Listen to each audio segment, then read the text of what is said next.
Olá pessoal, tudo bem? Vamos a mais uma videoaula. Agora estamos iniciando a trilha 2. Nessa trilha 2, vamos ver um pouquinho de probabilidade. Já quero deixar aqui bem claro que é bem básico, tá bom? Que vocês provavelmente vão ter no futuro uma disciplina só de probabilidade. Bom, eu usei esse livro aqui, Noções de Probabilidade e Estatística. Continuo usando essa bibliografia também, Estatística Aplicada à Administração e Economia, tá? E o que nós vamos ver nessa trilha 2, fenômeno aleatório, espaço, amostras, regras de adição de probabilidade, tá bom? Bem, só recordando o que a gente tem visto até agora, nós estamos aprendendo a análise exploratória de dados, né? Quando a gente tem aí um mar de dados, é pegar esses dados, organizá-los, tá certo? E resumir esses dados. Então, nós vimos como tabular, né? Colocar em tabelas, planilhas, apresentar esses dados em termos de frequência, frequência absoluta, frequência relativa percentual.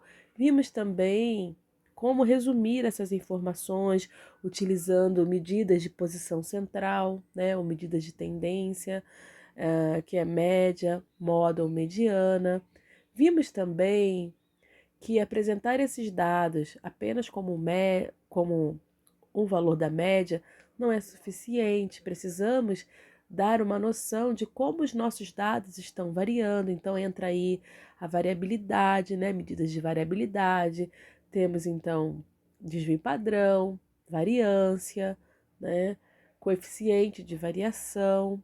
Então, nós até agora estamos vendo, né, como apresentar esses dados gráficos, né, os gráficos mais adequados, os tipos de variáveis, ok?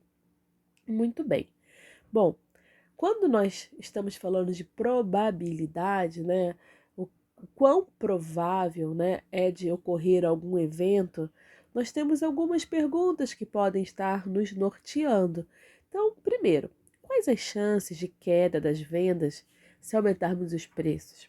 Qual é a probabilidade do projeto ser concluído no prazo?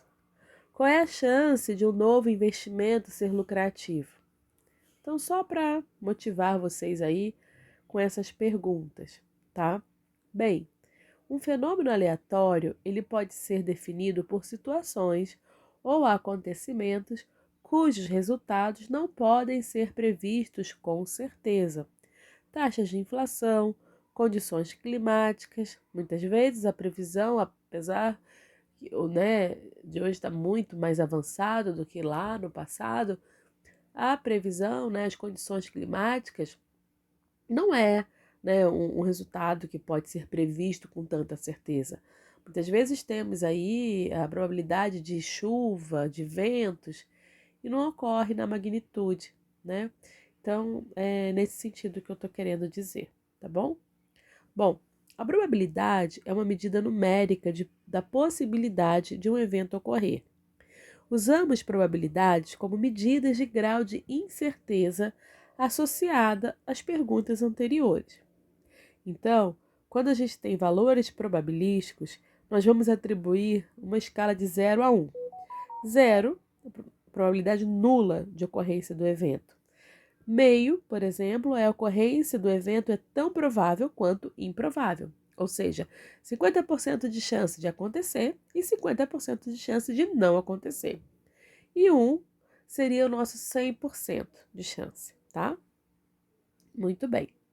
Bom, então, quando eu tenho um experimento, né, nós vamos aprender agora experimentos, regras de contagem e a atribuição dessas probabilidades. Então, por exemplo, o experimento é jogar uma moeda, tá certo? Nós sabemos que quais são os resultados experimentais possíveis. Pode dar cara ou coroa, beleza? E aí nós podemos também selecionar uma peça para inspeção. Ela pode ser defeituosa ou não defeituosa. Fazer um contrato de vendas, comprar ou não comprar. Lançar um dado, pode sair o número 1, 2, 3, 4, 5, 6. Tá certo? Jogar uma partida de futebol. Podemos ganhar, perder ou empatar. Então, esses são os resultados experimentais. E quando nós especificamos os resultados experimentais, todos eles possíveis, nós estamos, de fato, identificando o espaço amostral de um experimento. Então, jogar uma moeda, eu defino o espaço amostral como S e escrevo cara, coroa, certo? Selecionar uma peça para inspeção. Então, o espaço amostral desse experimento é comprar ou não comprar, certo? Muito bem.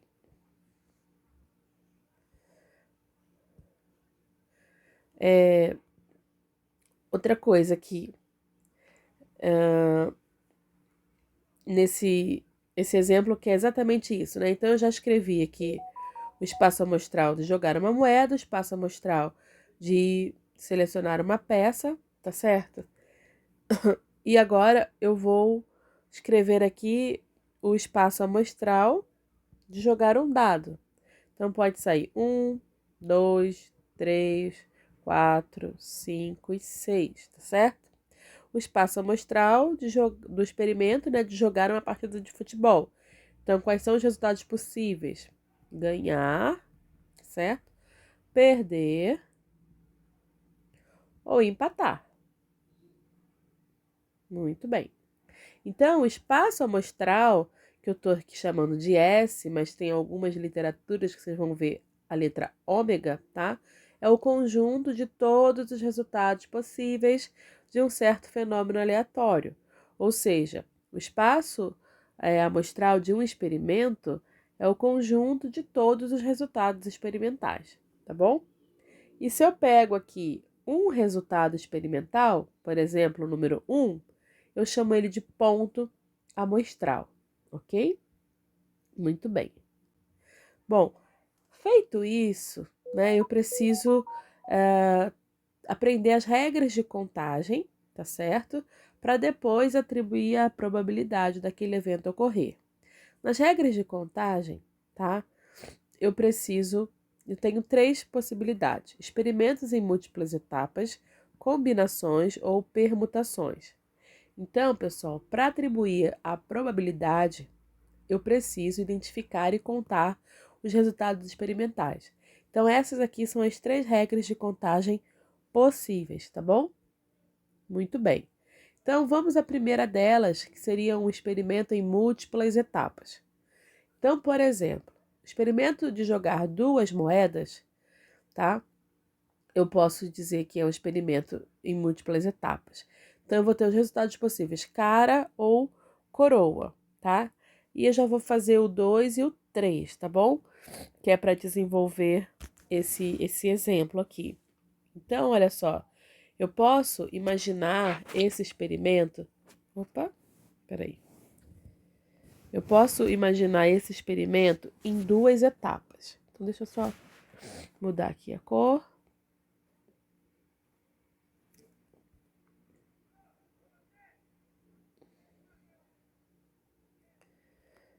Peraí, só um pouquinho.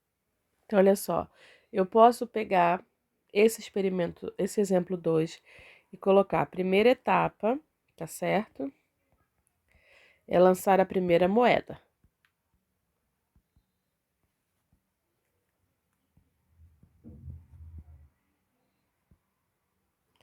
E a segunda etapa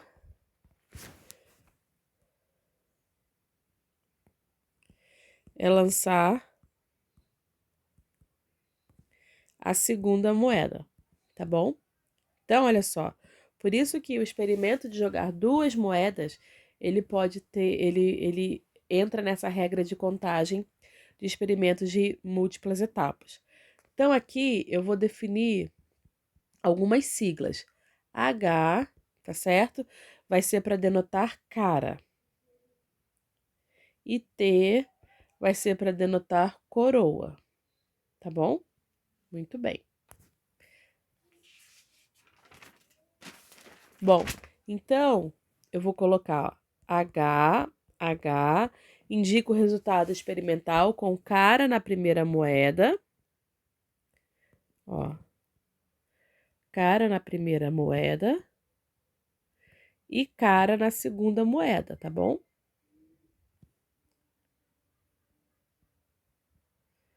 Muito bem. E só para vocês terem uma ideia, então, meu espaço amostral desse experimento, ele vai ser HH, cara, né? Cara, coroa, tá certo? Coroa, cara e coroa, tá bom?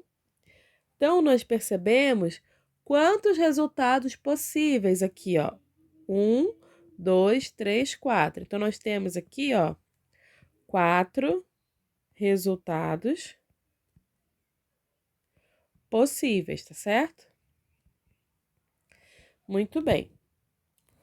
Então, essa é a regra de contagem para múltiplas etapas. Então, eu contei 4 resultados possíveis. Aí, agora, né, nós vamos aqui, ó, apresentar esses resultados de uma outra forma, que a gente chama de diagrama em árvore. Então, é uma representação gráfica, tá bom? Que vai nos auxiliar a visualizar o experimento em múltiplas etapas.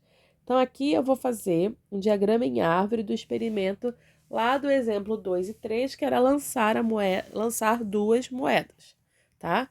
Então, aqui, ó, eu vou colocar etapa 1,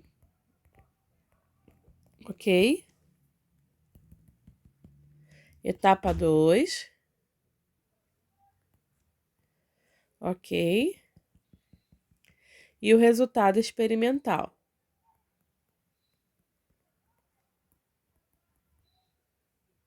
Muito bem.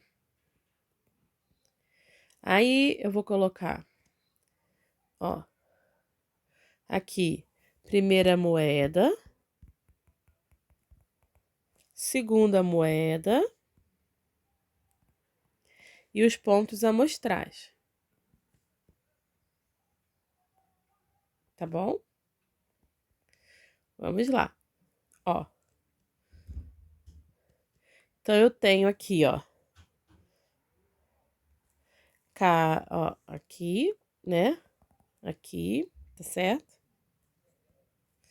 Aqui, aqui, aqui e aqui, tá certo?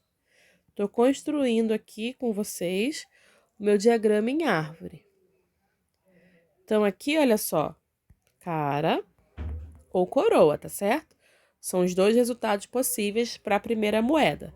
Para a segunda moeda também, coroa, cara, coroa. Ok? E aqui eu vou colocar, ó, cara, H. Cara, coroa, HT. Coroa, cara, TH. Coroa, TT. Tá certo? Então, esse é o nosso diagrama em árvore. Nós temos, então, 4 resultados possíveis. Igualzinho nós fizemos lá no exemplo 2 e 3, tá certo? Só que agora eu representei isso num diagrama em árvore, ok? Muito bem. Bom, um outro exemplo aqui é uma aplicação, por exemplo, seria a análise de um projeto de ampliação da capacidade da Kentucky Power and Light Company, tá? KPL. Bom, essa empresa, a Kentucky, ela está iniciando um projeto idealizado para aumentar a capacidade de geração de energia em uma de suas usinas, ao norte de Kentucky. O projeto, ele se divide em 2 etapas. Então, ó, a regra de contagem, múltiplas etapas. Etapa 1 é o projeto em si, elaboração do projeto, né? E etapa 2 é a construção, tá bom?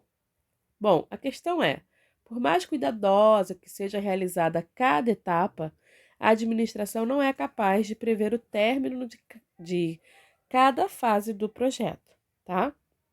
Então, olha só, vamos supor aqui, né, analisando-se os prazos, né, ah, analisou-se os prazos do término para a fase de elaboração do projeto através, né, da análise de projetos de construções similares. Então, a pessoa na empresa, né, foi lá no arquivo e verificou, né, projetos similares. Então, percebeu que a elaboração do projeto ele poderia terminar em 2, 3 ou 4 meses. E a construção, 6, 7 ou 8 meses. Então, nós percebemos que esse projeto tem 3 prazos, de término possíveis, tanto para a fase de elaboração quanto para a fase de construção, tá bom? E aí, a administração estabeleceu uma meta de 10 meses para a conclusão total do projeto, tá? Então, entre elaboração e construção, deveria finalizar esse projeto em 10 meses, tá bom? Bom, gente, como esse projeto tem 3 prazos, tá certo? Etapa 1, etapa 2, né? A regra de contagens para experimentos em múltiplas etapas aplicadas nesse experimento vai ser multiplicar 3 vezes 3, que vai dar 9 resultados experimentais possíveis. Lembra lá da moeda? Era cara ou coroa, né? Na primeira etapa, cara ou coroa na segunda etapa, e de fato nós vimos 4 resultados experimentais possíveis. Então, generalizando, quando eu tenho a regra de contagem em múltiplas etapas, se eu quero descobrir o número de resultados experimentais possíveis, eu vou multiplicar o número de resultados de cada etapa, tá certo? E aí sim eu vou ter o total dos resultados experimentais possíveis, tá bom? Muito bem. Então, por exemplo, olha, essa tabela aqui tem os resultados experimentais correspondentes. Então, 2 meses, né? 3 meses, tá certo? E 4 meses. E aí pode ser 6, 7, 8, 6, 7, 8, 6, 7, 8, a construção. Então, você pode ter 2 e 6, 2 e 7, 2 e 8. Então, se você tiver 2 e 6, você tem 8 meses para a conclusão do projeto. Se você tem, 8 e 2, 10 meses. Então, lembrando que a meta foram de 10 meses, você pode ter essas duas possibilidades aqui, tá bom? Isso aqui, tá? Que a gente faz essa combinação aqui, a gente chama de combinação, que é uma regra de contagem também, que nos permite contar o número de resultados experimentais quando o experimento envolve escolher N objetos de um conjunto de N objetos, tá? E aqui é o nosso diagrama em árvore. Então, etapa 1, vou até aumentar aqui para vocês. Deixa eu ver se dá para aumentar. Etapa 1, tá certo? Etapa 2, os resultados experimentais e o prazo para conclusão. Então, 2, 3 e 4. 6, 7, 8. Então, vou combinando. 2 e 6, 2 e 7, 2 e 8. 3 e 6, 3 e 7, 3 e 8. Beleza?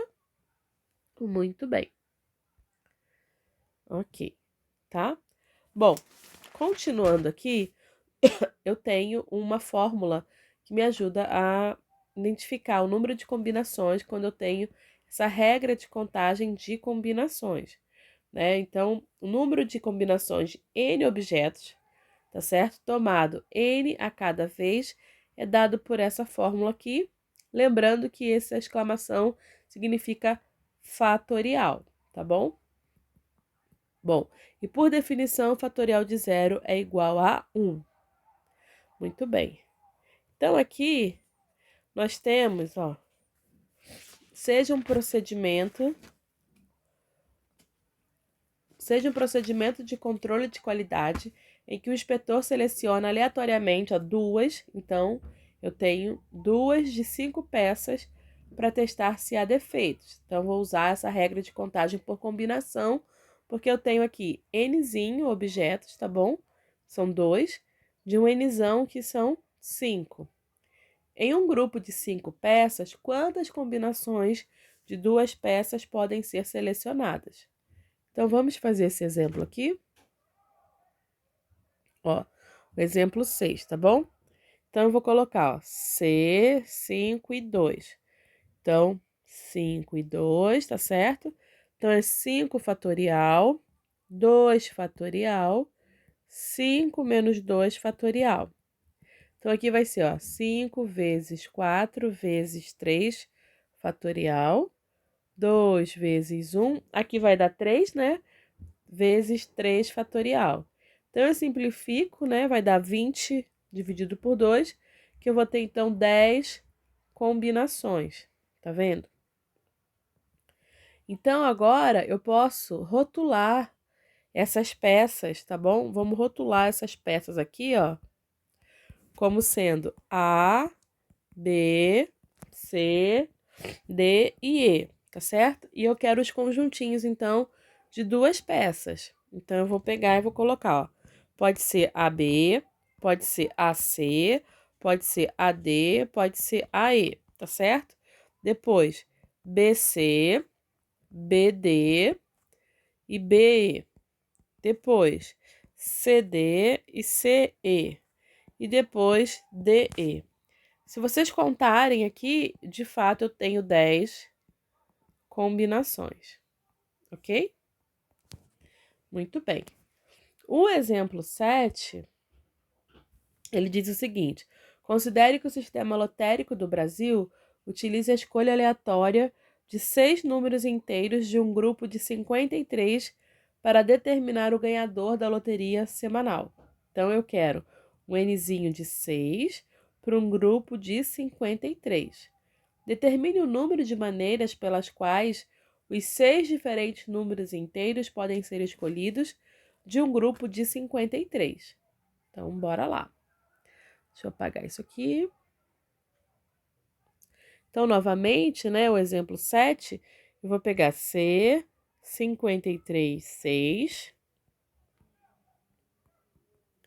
E vou colocar lá, ó, 53 fatorial dividido por 6 fatorial, né? E 53 menos 6 vai dar 47 fatorial.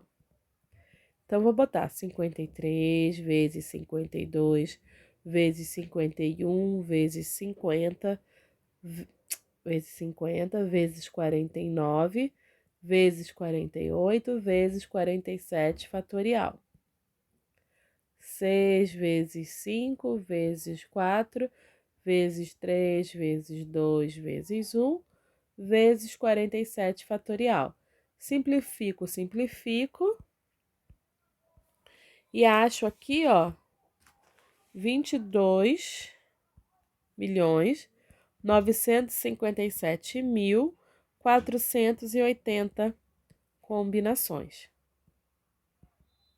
Beleza? Muito bem. Bom, os exercícios vão ser feitos em sala de aula, tá ok? Bom, e agora aqui eu vou ter a outra regra de contagem que eu chamo de permutação, tá bom? Então, ela vai permitir, né, que uma pessoa calcule o número de resultados experimentais quando N objetos são escolhidos de um conjunto de Nzão objetos, né? Só que agora a ordem da escolha é importante. Quando eu fiz lá o exemplo 6, eu não coloquei AB e BA, tá certo? Porque na regra de contagem por combinação, essa ordem não importa. Então, o AB já representa o BA. Então, por isso que a gente só coloca AB, não BA. Na permutação, essa ordem ela é importante, tá? Então, também nós temos uma fórmula aqui que ajuda, né? Uma equação que ajuda a calcular esse número de permutações possíveis, tá? E vamos fazer aqui o exemplo. Então, agora, voltando lá ao exemplo 6, né, eu tenho novamente esse processo de controle de qualidade, tá? No qual o inspetor escolhe 2 de 5 peças para inspecioná-las, tá certo? E aí, eu quero saber quantas permutações podem ser escolhidas, tá ok? Bom, então eu vou colocar o nzinho é igual a 2, o nzão é igual a 5, tá bom? Permutação 5, 2 vai ser nzão fatorial, que é o 5 fatorial, dividido por nzão menos nzinho. Então, 5 menos 2, 3 fatorial. 5 vezes 4 vezes 3 fatorial, dividido por 3 fatorial, eu tenho 20 resultados para o experimento de escolher, então, aleatoriamente, duas peças de um grupo de 5, quando agora a ordem importa, tá bom? A ordem dessa escolha importa. Então, novamente, eu vou rotular essas peças, né? Então, vou rotular essas peças, vou chamar aqui de A, B, C, D e E, tá certo? E vou colocar agora essas permutações. Então, AB, BA, tá certo? AC, CA, AD, DA, AE, AE, EA, tá certo? Depois, BC, CB, BD, DB, BE, EB, ok? Depois, CD, DC, CE, EC, tá certo? E por fim, DE, ED. Então, se contar aqui, nós vamos ter 20 permutações possíveis, ok? Muito bem. Então, no próximo... deixa eu pular isso aqui. No próximo vídeo, nós vamos aprender como atribuir essas probabilidades.